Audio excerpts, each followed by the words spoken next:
Hi friends, welcome back to our channel. ఈరోజు మన కిచెన్లో చాలా టేస్టీగా ఉండే సాయంత్రం పూట వేడి వేడిగా ఏదైనా తినాలనిపించినప్పుడు క్విక్గా అండ్ ఈజీగా అయిపోయే ఒక మంచి స్నాక్స్ రెసిపీని ఎలా చేయాలో చూపించబోతున్నానండి. టేస్ట్ అయితే చాలా చాలా బాగుంటుందండి. ఈ బోండాలు అయితే మైదా పిండి లేకుండా ఇలా హెల్తీగా గోధుమ పిండితో చేసుకోవచ్చండి. టేస్ట్ సూపర్గా ఉంటుంది. పిల్లలు పెద్దలు కూడా ఇలా చేసిన బోండాలు అయితే చాలా ఇష్టంగా తింటారండి. మైదా పిండి కంటే కూడా ఈ గోధుమ పిండితో చేసిన బోండాలు అయితే చాలా రుచిగా ఉంటాయండి. చాలా తక్కువ టైంలోనే ఈజీగా అప్పటికప్పుడు చేసుకోవచ్చు. ఒక మంచి స్నాక్స్ రెసిపీ అండి.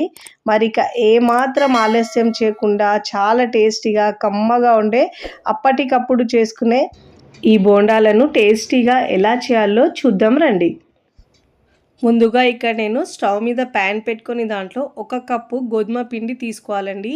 ఇలా మనకు పచ్చి స్మెల్ రాకుండా ఇలా వేయించుకొని తీసుకోవాలండి. మంటను లో ఫ్లేమ్లో ఉంచి మనం ఇలా బాగా వేయించుకోవాలండి. మీరు కావాలంటే మైదా పిండితో అయినా చేసుకోవచ్చండి. మైదా పిండితో అయితే మనం పిండిని ఇలా వేయించే అవసరం ఉండదండి. గోధుమ పిండితో చేస్తే పచ్చి వాసన వస్తుందండి. ఇలా వేయించుకోవాలి. అప్పుడే ఇలా లో ఫ్లేమ్లోనే ఉంచుకోవాలండి, లేదంటే మాడిపోతుంది. ఇప్పుడు స్టవ్ ఆఫ్ చేసుకొని ఈ పిండిని మిక్సింగ్ బౌల్లోకి తీసుకోవాలి. ఫస్ట్ టైం నా ఛానల్ చూస్తున్న వాళ్ళు ప్లీజ్ నా ఛానల్ని సబ్స్క్రైబ్ చేసుకోండి, లైక్ చేయండి, పక్కనున్న బెల్ ఐకాన్ని ప్రెస్ చేయండి. ఇలా ప్రెస్ చేయడం వల్ల నేను పెట్టే వీడియో నోటిఫికేషన్ ముందుగా మీ హోమ్ పేజ్కి వస్తాయండి. ఏ కప్పుతో అయితే పిండి తీసుకున్నామో అదే కప్పుతో 3/4 కప్పు శనగపిండి, 3/4 కప్పు బియ్యం పిండి వేసుకోవాలండి. ఇలా వేసుకొని మూడింటిని బాగా మిక్స్ చేసుకోవాలి. ఇప్పుడు దీంట్లో ఒక 1 టీ స్పూన్ దాకా జీలకర్ర వేసుకోవాలండి.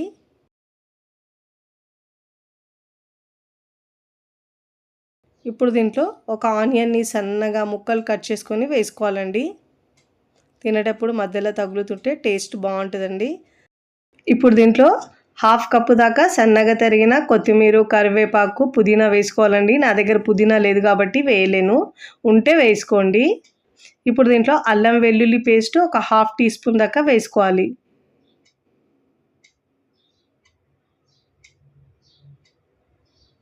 ఇప్పుడు ఇలా వేసుకున్న తర్వాత మీరు పచ్చిమిరపకాయలు సన్నగా ముక్కలు కట్ చేసుకొని అయినా వేసుకోవచ్చండి. నేనైతే పిల్లల కోసం చేస్తున్నాను కాబట్టి మధ్యలో వస్తే కారం అనిపిస్తుందండి. 1 టీ స్పూన్ దాకా పచ్చిమిరపకాయల పేస్ట్ వేసుకోవాలండి. వేసుకొని ఇలా అన్ని ఇంగ్రీడియంట్స్ని బాగా మిక్స్ చేసుకోవాలి. ఇప్పుడు ఇలా బాగా మిక్స్ చేసుకున్న తర్వాత ఇప్పుడు దీంట్లో రుచికి సరిపోయినంత ఉప్పు వేసుకోవాలండి. ఉప్పు, కారం మీ టేస్ట్ని బట్టి యాడ్ చేసుకోండి. ఇప్పుడు ఇలా బాగా మిక్స్ చేసుకోవాలండి. మరి మీకు ఎక్కువ క్రిస్పీగా కావాలంటే 1 టేబుల్ స్పూన్ దాకా ఆయిల్ అయినా వేసుకోవచ్చండి. బట్ నేను ఇక్కడ వేయట్లేదండి.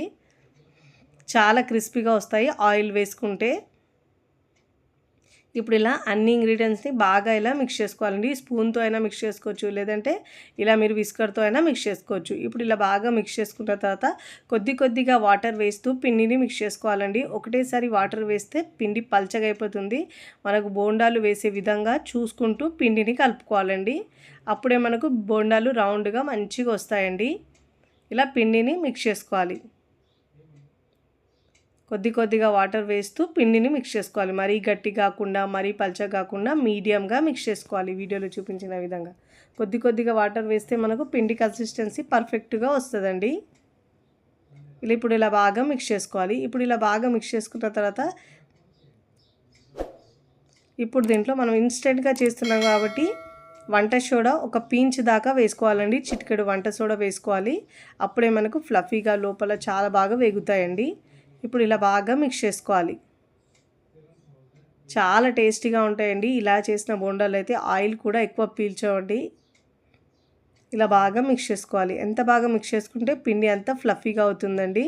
ఇప్పుడు ఇలా మనము విస్కర్ తీసేసి ఇలా చేత్తో ఒక 2 నిమిషాల పాటు బాగా పైకి లేపుతూ ఇలా బీట్ చేసుకోవాలండి. అప్పుడే పిండి మనకు పర్ఫెక్ట్గా వస్తుందండి. చూడండి, ఇలా బోండాలు వేసే విధంగా ఉండాలి పిండి. ఇప్పుడు ఇలా పిండిని పక్కకు పెట్టుకొని స్టవ్ మీద ఆయిల్ని బాగా వేడి చేసుకోవాలండి. ఇలా ఆయిల్ బాగా వేడినప్పుడే బోండాలుగా డ్రాప్ చేసుకోవాలండి. ఇలా మనం వేస్తుంటే పైకి వచ్చేసేయాలి బోండాలు. అప్పుడు మనకు ఆయిల్ బాగా వేడైనట్టండి. మీకు ప్యాన్లో ఎన్ని పడితే అన్ని బోండాలను వేసుకోవాలి.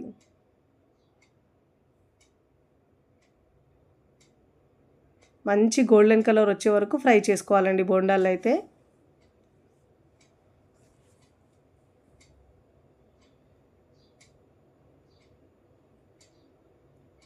ఇలా మంచి ఒకవైపు కలర్ వచ్చిన తర్వాత మరోవైపుకి టర్న్ చేసుకోవాలి. మంచి గోల్డెన్ కలర్ వచ్చే వరకు ఫ్రై చేసుకోవాలండి. రెండు వైపుల్లో తిప్పుతూ మీడియం టు హై ఫ్లేమ్లో ఉంచాలండి. మరీ హై ఫ్లేమ్లో ఉంచితే మనకు పైన కలర్ వచ్చేసి లోపల అలా పచ్చిగా ఉంటుందండి. మీడియం ఫ్లేమ్లో మంట ఉంచి మాత్రమే ఫ్రై చేసుకోవాలి. అప్పుడే మనకు లోపల వరకు వేగి మంచి కలర్ వస్తుందండి. పైన అయితే ఇలా మంచి గోల్డెన్ కలర్ వచ్చే వరకు ఫ్రై చేసుకొని ఇలా జాలి గరిటెలో తీసుకోవడం వల్ల ఎక్స్ట్రా ఆయిల్ మొత్తం కిందికి వచ్చేస్తుంది. చూడండి, ఇలా జాలి ఉన్న గరిటెలో తీసుకోవాలి. ఇలా మొత్తం ఆయిల్ తీసేసుకొని ఇప్పుడు మనం ప్లేట్లోకి తీసుకోవాలి. బోండాలకు ఇలాంటి కలర్ వచ్చే వరకు బాగా వేయించుకోవాలండి. ఇదే విధంగా మిగతా పిండితో బోండాలను వేసుకోవాలండి. మనము 1 by 1 మీకు ప్యాన్లో ఎన్ని పడితే అన్ని వేసుకోవాలండి. ఫ్లేమ్ని మీడియంలో ఉంచి మాత్రమే ఫ్రై చేసుకోవాలి. పిండి ఎక్కువ పల్చగా చేసేస్తే మీరు ఆయిల్ ఎక్కువ పీల్చేస్తాయండి. ఇంకా బోండాలు కూడా సరిగా రావు. ఇలా మంచి గోల్డెన్ కలర్ వచ్చే వరకు ఫ్రై చేసుకొని ఇప్పుడు మనం వీటిని ఇలా జాలి గరిటెలో తీసుకొని ప్లేట్లోకి తీసుకోవాలి. ఇదే విధంగా 1 by 1 మిగతా పిండితో అన్ని బోండాలు చేసుకొని ప్లేట్లోకి తీసుకోవాలి.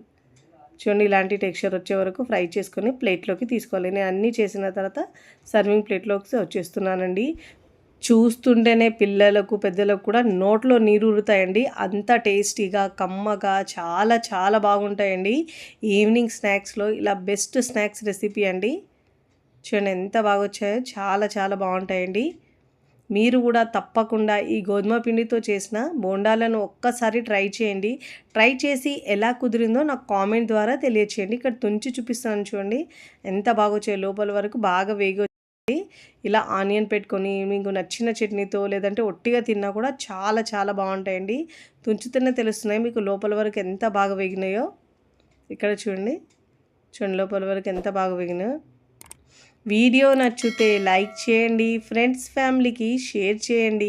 మరికొన్ని టేస్టీ సింపుల్ క్విక్ రెసిపీస్ కోసం టీ కిచెన్ని సబ్స్క్రైబ్ చేసుకోండి. కమెంట్ చేయడం అస్సలు మరవకండి. Thanks for watching.